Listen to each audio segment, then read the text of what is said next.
السلام علیکم ورحمۃ اللہ وبرکاتہ۔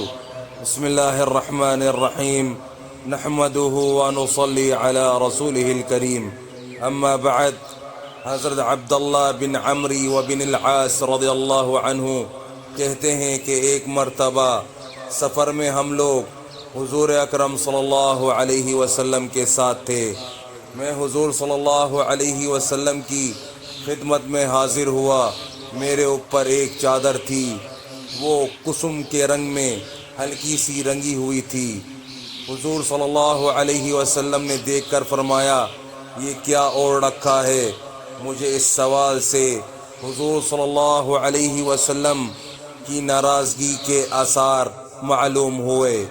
میں گھر والوں کے پاس واپس پہنچا تو انہوں نے چولہا جلا رکھا تھا۔ میں نے وہ چادر اس میں ڈال دی۔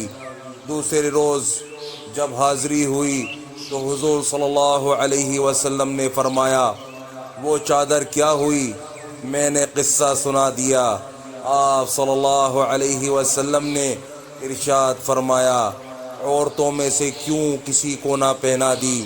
عورتوں کے پہننے میں تو کوئی مذائقہ نہ تھا۔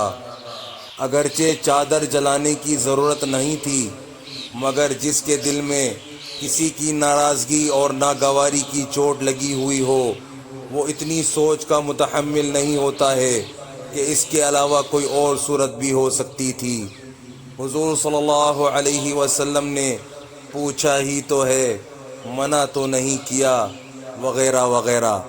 بس میرے بھائیوں دوستوں، جو آج ہم نے پڑھا ہے سنا ہے، اللہ پاک ہمیں اسے سمجھنے کی، عمل کرنے کی اور دوسروں تک پہنچانے کی توفیق عطا فرمائے، اور حضور صلی اللہ علیہ وسلم کے مبارک طریقوں پر چلنے والا بنائے۔